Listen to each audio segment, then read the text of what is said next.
점심 식사 맛있게 하셨습니까? 본의 아니게 목소리에 피해를 끼쳐드려서 죄송합니다. 목소리에 귀 기울이지 말고 메시지에 귀를 기울여 주시길 바랍니다. 여러분, 청교도란 말을 들어보셨습니까? 청교도의 신앙은 참으로 배울 점이 많이 있습니다. 그런데 자칫 오해하게 되면 이 청교도에 대해서 한쪽으로 치우쳐서 꽉 막힌 사람을 뜻하는 말로 여기는 분들도 있습니다. 그런데 이 청교도의 시작은 16세기 종교개혁 시대로 거슬러 올라갈 수 있습니다. 사실 당시에 이 청교도란 말은 사람들 사이에서 좀 비아냥거릴 때 즐겨 쓰던 말이기도 했습니다. 이 신학 자료를 찾아보면 이 영국인들은 로마 가톨릭의 교황주의라고 불리고 또 거기에 반대되는 엄격주의자 그리고 청교도가 있다, 두 부류가 있다라고 여겼다라는 겁니다. 그래서 이 청교도란 말이 사소한 일에 트집을 잡거나 자신을 다른 사람보다 낮게 여기고 아주 고결한 척하는 사람들을 가리키는 말로 통했다라는 겁니다. 그런데 그렇게 보여졌는지는 몰라도 이 청교도들이 끊임없이 그들이 전했던 메시지는 이 자신들의 죄성과 불완전성이었습니다. 그래서 그들의 주장을 놓고만 본다면 결코 스스로를 남보다 낮게 여기거나 스스로를 거룩하게 여긴 것이 아니라는 것을 오히려 알 수 있습니다. 이 청교도를 가장 정확하게 묘사하는 말은 종교개혁을 개혁하는 자들입니다. 교회와 교회 공동체에 소속된 사람들, 그들은 더 나아가서 사회를 개혁하고자 하는 사람들이었습니다. 그래서 그들은 이 종교개혁이 일회성으로 끝나는 것이 아니라 그것은 결코 완성되는 것이 아니기 때문에 삶으로 계속해서 개혁해 나가야 된다라고 생각했다라는 겁니다. 그래서 이 청교도의 신앙을 가진 사람들은 답답하거나 꽉 막힌 사람들이 아니었다라는 겁니다. 그런데 그들이 왜 그러함에도 불구하고 그렇게 비춰지고 사람들 사이에 그렇게 기억되었을까 하면 그들이 입고 다녔던 무엇일까요? 옷 때문입니다. 이들은 주일에 아주 올 블랙으로 이렇게 거리를 다녔습니다. 그런데 항상 그렇게 블랙으로 다닌 것은 아니고 또 평일에는 또 여러 가지 화려한 옷도 즐겨 입었는데 유독 주일에만 검은 옷으로 입고 다녔으니 당연하게 이상하게 생각했을 것 같습니다. 그들은 성경과 성경을 연구하는 일에 또 성경을 공부하는 일에 열심이었고 말씀을 듣는 일에 또한 열심히 있었던 사람들입니다. 그래서 그들은 자신들의 신앙과 또 자신들이 가지고 있는 사상에 대해서 그것이 일상의 중심이 되어야 되고 삶으로 살아가야 된다는 것을 강조하였습니다. 그들은 말씀을 듣기 위해서 몇 시간이나 되는 거리도 마다하지 않고 찾아가서 말씀을 듣기 위해 사모했고 좀 삶의 여유를 즐기기보다는 오히려 말씀을 듣고 연구하는 일을 더 우선시 여겼던 사람들입니다. 여러분 설교가 길어지면 좋아하십니까? 싫어하십니까? 제가 굳이 대답하지 않겠습니다. 그런데 청교도 시대의 사람들은 어땠을까요? 청교도 시대에 영국에 있는 캠브리지 임마누엘 대학에서 한 설교자가 2시간이나 설교를 했다고 합니다.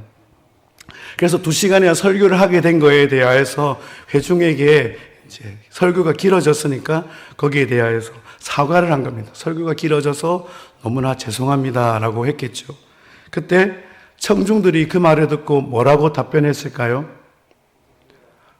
다음에는 짧게 해주세요. 그렇게 했을까요? 그것이 아니라 하나님의 영광을 위하여 계속해서 설교해 주세요라고 대답했다라고 합니다. 우리에게는 전혀 맞지 않는 그런 대답인 것 같은데 청중들이 그렇게 할 수밖에 없었던 이유가 있습니다. 왜냐, 역사적으로 1000년 동안 그들은 자신들의 언어로 된 성경을 읽을 수가 없고 자신들의 언어로 된 하나님의 말씀을 들을 수 없었기 때문입니다. 그런데 어느 날부터 자신의 모국어로 하나님의 말씀을 듣게 된 것입니다. 그래서 그 메시지 속에 그전에는 전혀 알아들을 수 없는 말이었는데 이제는 모국어로 들으니까 그 메시지가 어떠한 메시지였겠습니까? 하나님의 은혜로 말미암아, 오직 하나님의 은혜로 말미암아 하나님이 죄인을 구원하신다 라는 그 메시지가 그 당시 너무나 어둡고 엄중하고 그저 책임감으로서만 신앙생활을 하는 많은 사람들에게 정말 하나님의 영광의 빛이 비추는 것과 같은 그런 은혜를 받았기 때문입니다. 그래서 이 청교도들의 성경을 향한 사랑, 말씀을 읽고 연구하는 것이, 그 삶으로 노래하는 것이 너무나도 당연한 것이고 즐겨하던 것이었습니다. 그래서 그들의 이 말씀에 대한 사랑의 배경을 알지 못한다면 그들의 겉으로만 비춰지는 그 모습은 도무지 이해할 수 없는 그런 행동처럼 여겨질 수밖에 없다라는 겁니다. 그들은 주님을 믿게 된 회심한 사람들에게 말씀 중심으로, 그리고 말씀 중심으로 행할 것을 강력하게 요구하였습니다. 하나님의 말씀이 성경을 어쩌면 자신들의 생명보다 더 소중한 것으로 여겼습니다. 그래서 세상이 세상에서 가장 얻을 수 있는 가장 큰 보물이라고 증거하였다라는 것이죠. 바로 그 토대 위에 예수 그리스도를 따르는, 그리고 예수 그리스도를 따르는 그 삶의 모든 영역들을 개혁하고자 했다라는 겁니다. 개혁이라는 의미로 바라본다면 여러분, 구약 시대에는 무엇으로 그 삶을 개혁했겠습니까? 하나님 앞에서 정결하고 거룩한 삶을 살아가고자 하는 그 어떤 행위가 있었을까요?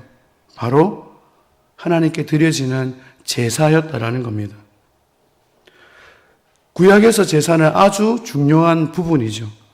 그래서 이 제사를 이해하려면 사실은 구약 전체에 나타나 있는 그 구약에 대한 이해가 바탕이 되어 있어야지 그 제사를 이해할 수 있다라는 겁니다. 많은 부분에서 구약의 말씀을 문자적으로만 이해하기 때문에 말씀에 대한 오해가 참 많다라는 것을 깨닫게 됩니다. 구약은 하나님의 구속사의 큰 틀에서 본다면 예언적인 말씀이고, 그리고 많은 상징들이 그 메시지들 속에 담겨 있습니다.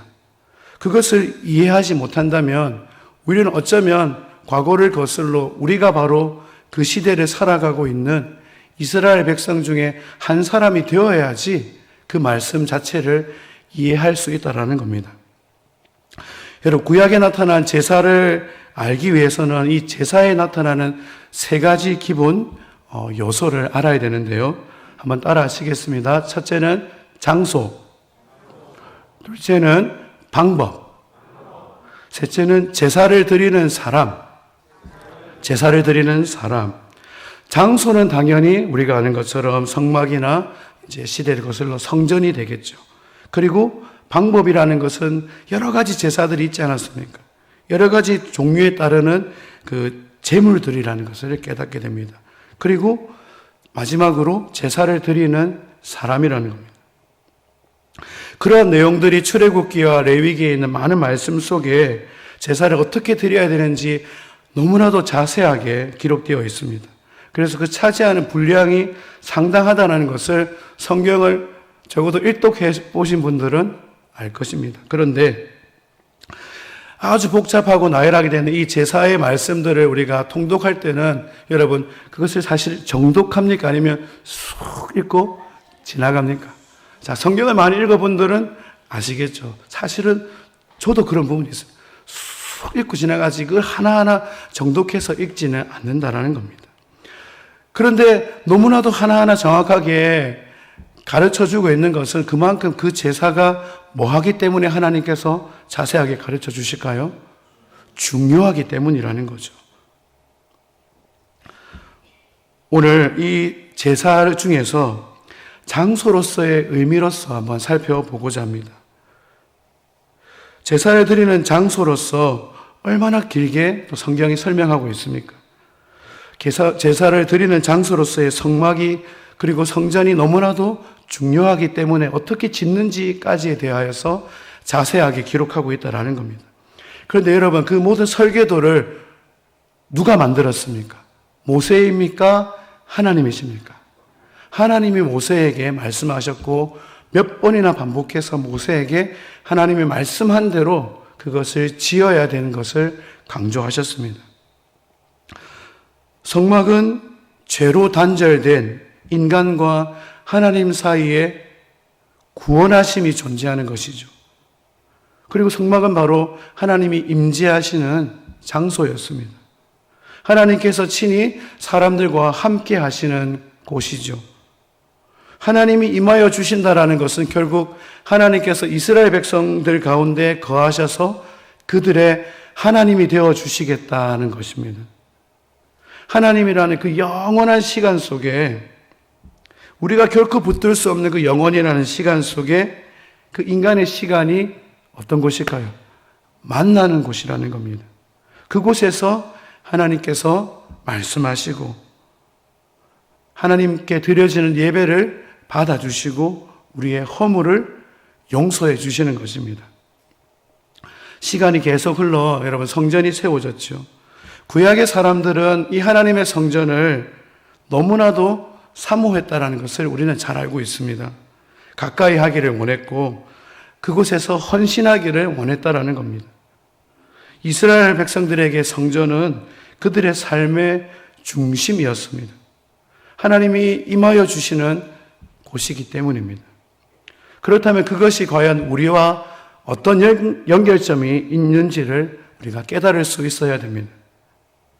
구약에서 그 성막이라 불리는 곳 성전에 임하셨던 그 하나님이 이제는 누구를 통하여서 예수 그리스도를 통하여서 누구와 함께 하실까요?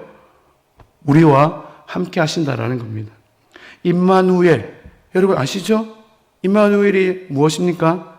하나님이 우리와 함께 하신다. 예수님이 바로 우리와 함께 하시는 임마누엘의 하나님이시라는 것을 우리는 알고 있습니다. 구약에는 그러나 하나님께서 성막이나 성전에만 나타나는 것으로만 여겼다라는 거죠. 성전에만 계셨던 그 하나님이 바로 예수 그리스도 안에서 죄인된 우리에게 우리의 삶 가운데 임마누엘로 함께 하신다라고 말씀하고 있습니다. 예수 그리스도를 통하여서 우리를 택한 족속으로 삼아주시고 왕 같은 제사장으로 삼아주시고 거룩한 하나님의 나라 소유된 백성으로 삼아주셨다라는 겁니다. 우리가 이 구약과 연결해서 조금만 더 살펴보겠습니다. 앞에서 제가 제사의 세 가지 요소가 무엇이었죠? 첫째, 장소. 둘째, 그렇죠. 방법, 제물. 마지막, 뭐죠? 제사를 드리는 사람이었습니다. 여러분, 잘 들여다보시기 바랍니다. 장소와 제물이 준비가 되어 있습니다. 그러면 아무나 제사를 드릴 수 있습니까? 없습니까? 결코 없죠. 누구나 그 제사를 집행할 수 있는 것은 아니라는 겁니다. 죄를 지은 인간이기 때문에 하나님께 나아갈 수 없다라는 겁니다. 그래서 모든 사람을 대신하여서 대표되는 사람이 하나님께 제사를 드릴 수 있지요. 그 사람이 누구입니까? 바로 제사장이라는 겁니다. 여러분 성경에 이 제사장이라는 말이 얼마나 많이 나옵니까? 구약은 당연한 것이고 신약에도 약 80회 가까이 이 제사장이라는 말이 등장을 합니다. 제사장은 크게 대제사장, 그리고 제사장, 레위인 이렇게 세 부류로 구분이 됩니다. 그들 모두가 사실은 레위인이라는 것이죠. 그러나 모든 레위인이 제사장은 아니라는 것입니다. 여러분, 제사장의 가장 높은 직위가 뭘까요? 어렵습니까? 질문이. 제사장들이 많이 있는데 그 제사장 중에 가장 높은 직위, 그렇죠. 대제사장이겠죠. 대제사장이라는 겁니다. 여러분들, 대제사장이 1년에 단 한 번 성소에 들어가지 않습니다. 지성소에 들어갈 수 있습니다. 단 하루 대속죄일에 이스라엘 백성들의 죄를 대신하여서 하나님께 제사를 드렸다라는 겁니다. 여러분, 이스라엘 백성들은 그 제사를 드릴 때 무엇을 하고 있었겠습니까? 제사장이니까, 대제사장이니까 알아서 제사를 지내겠지 하고 각자 자기의 할 일들을 했겠습니까? 그렇지 않다는 거죠. 모두가 서서 그 제사를 드리는 곳을 바라보고 있었겠죠. 그 안을 들여다볼 수는 없지만 그 제사가 마지막까지 온전히 드려지기를 그들은 서서서 지켜보고 기다리고 있었다라는 겁니다. 여러분, 이제 그 대제사장은 더 이상 존재하지 않습니다. 다 죽었죠. 여러분, 그것으로 끝이 났습니까? 그렇지 않습니다. 누가 대제사장이 되었을까요? 그렇죠. 예수님이십니다. 예수님이 바로 우리의 대제사장이 되어주셨습니다. 이 대제사장이 되어주셨다라는 것의 깊은 의미를 우리가 깨달을 수 있기를 원합니다. 그것이 오늘 제가 전하고자 하는 말씀의 결론과도 같습니다. 그리고 이 결론을 내리고 말씀을 계속해서 전하도록 하겠습니다. 여러분, 한번 대답해 보시기 바랍니다. 여러분, 누가 우리를 위하여서 일하십니까? 대답이 약하신가? 누가 우리를 위하여서 일하십니까? 그렇죠. 대답이 너무 적습니다. 한번 고백하는 마음으로 다시 한번 대답해 보시기 바랍니다. 누가 우리를 위하여서 일하십니까? 하나님이십니다. 우리 각자에게 주어진 사명을 감당하기 위해서는 그것이 내가 하는 것이고 내 힘으로 하는 것이고 내 능력이 하는 것이 아니라 주님이 우리의 대제사장이 되어주실 때 우리가 그 일을 할 수 있다라는 사실입니다. 히브리서 3장 1절 말씀 같이 읽겠습니다. 그러므로 함께 하늘의 부르심을 받은 거룩한 형제들아, 우리가 믿는 도리의 사도이시며 대제사장이신 예수를 깊이 생각하라. 예수 그리스도를 통하여서 하나님의 자녀가 된 우리 모두가 바로 제사장이라는 것을 말씀하고 있습니다. 우리가 이제 제사장의 직분을 감당해야 된다는 것이죠. 베드로전서 2장 5절에도 말씀하고 있는데요. 베드로전서 2장 5절 말씀을 같이 읽겠습니다. 너희도 산 돌같이 신령한 집으로 세워지고 예수 그리스도로 말미암아 하나님이 기쁘게 받으실 신령한 제사를 드릴 거룩한 제사장이 되시니라. 무엇이라고 말씀하고 있습니까? 우리를 향하여서 무엇이 되어라? 제사장이 되어라고 말씀하고 있습니다. 신약에서 제사장이란 말이 사용될 때에는 세 가지로 나타납니다. 첫째는 구약에 있는 제사장들을 가리키거나, 둘째는 바로 대제사장이신 예수님을 가리키거나, 그리고 예수님께서 하나님을 위하여서 제사장으로 삼아주신 바로 우리를 가리킬 때 말씀하고 있다는 겁니다. 이것은 직분에 있어서도 마찬가지입니다. 목사와 장로, 권사와 집사, 여러분들 이 두 가지만을 비교했는데요. 어느 것이 더 큰 제사장이라고 생각하십니까? 대답하기 어려우시죠? 그러나 우리가 성경의 말씀을 놓고 본다면 우리 모두가 동일하게 구약의 제사장의 직분을 행하는 제사장이기 때문에 하나님이 받으실 만한 제사로 오직 하나님을 섬기는 하나라는 것을 깨닫게 됩니다. 하나님 앞에서 모두가 동일하다는 거죠. 목사, 장로, 권사, 집사, 이것이 어떤 서열이 있는 것이 결코 아니라는 것을 우리는 깨닫게 됩니다. 고린도전서 12장 5절 6절에서 이렇게 말씀하고 있는데요. 제가 말씀을 읽어드리겠습니다. 직분은 여러 가지나 주는 같으며 또 사역은 여러 가지나 모든 것을 모든 사람 가운데서 이루시는 하나님은 같으니. 우리가 모두가 제사장의 직분을 받아서 하나님의 그 직분을 행하는 자들이라고 우리에게 말씀하고 있습니다. 한 교회에서 한 몸으로서 하나가 되기를 힘써야 하는 것이 우리의 목적이라는 것을 가르쳐 주고 있습니다. 그것을 위해서 우리가 각자 하는 일이 다르기 때문에 서로를 섬기고 서로 협력하고 봉사하고 나누는 것임을 깨닫게 됩니다. 목사의 직무로서 말한다면 결국 교회 안에서 하나님의 말씀을 맡은 자로서 교회의 영적 질서를 세우는 지도자입니다. 제가 단지 목사의 직분만을 말씀드렸는데요. 다른 모두가 마찬가지라는 겁니다. 중요한 것은 저와 여러분들 모두가 바로 제사장이라는 사실입니다. 오늘 본문의 말씀은 이 제사장에게 주어진 번제에 대한 규례의 말씀입니다.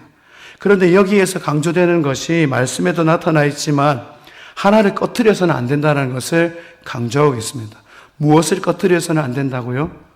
불을 꺼트려서는 안 된다는 거예요. 불을 꺼트려서는 안 되는 그것을 감당하는 사람이 바로 제사장이라고 말씀하고 있습니다. 이 번제는 매일매일 드려졌습니다. 말씀을 통해서 이 제사, 희생, 결국 하나님을 향한 헌신은 일회성으로 끝나는 것이 결코 아니라 날마다 삶 속에서 이루어져야 된다는 것을 깨닫게 됩니다. 변함없이 지속되고 이어져야 된다는 것을 깨닫게 됩니다. 왜냐? 바로 우리가 제사장이기 때문입니다. 제사장이 제사를 드릴 때 이 제사장으로서의 직무가 무엇인지를 강조하고 있습니다. 제단의 불을 꺼트려서는 안 된다라는 겁니다. 그래서 오늘 우리가 읽지는 않았지만 앞에 있는 구절의 말씀에서도 이 번제단의 불이 꺼뜨리지 않게 제사장이 반드시 그것을 지켜라고 말씀하고 있습니다. 이 번제단이 가지는 오늘날의 영적인 의미와 그 가치를 살펴볼 수 있어야 됩니다. 번제단은 오늘날에 무엇을 가리킬까요? 오늘날의 교회를 가리키는 것입니다. 그리고 불은 우리가 많이 들었듯이 불은 성령을 뜻합니다. 그렇게 본다면 이 번제단의 불이 끊임없이 꺼지지 않게 한 것처럼 교회에 어떤 불이 꺼지지 않게 해야 된다? 성령의 불이 꺼지지 않게 해야 된다. 그렇게 함으로써 하나님이 주신 사역을 감당해야 된다라고 말씀하고 있습니다. 우리 동네 중앙교회가 하나님의 거룩한 몸으로서 복음을 전하고 또 하나님 나라를 세워가는 그 역할을 감당하기 위해서는 그 불을 꺼트려서는 안 된다라는 것입니다. 불이 꺼져서는 안 되는 그 이유가 당연히 그 불은 누구에게 드려지는 것이기 때문일까요? 하나님께 드려지는 불이기 때문에 꺼트려서는 안 된다라는 겁니다. 사랑하는 여러분, 하나님이 사용하시는 귀한 일꾼이 되기를 원하십니까? 하나님이 사용하시는 일꾼 되기를 원하십니까?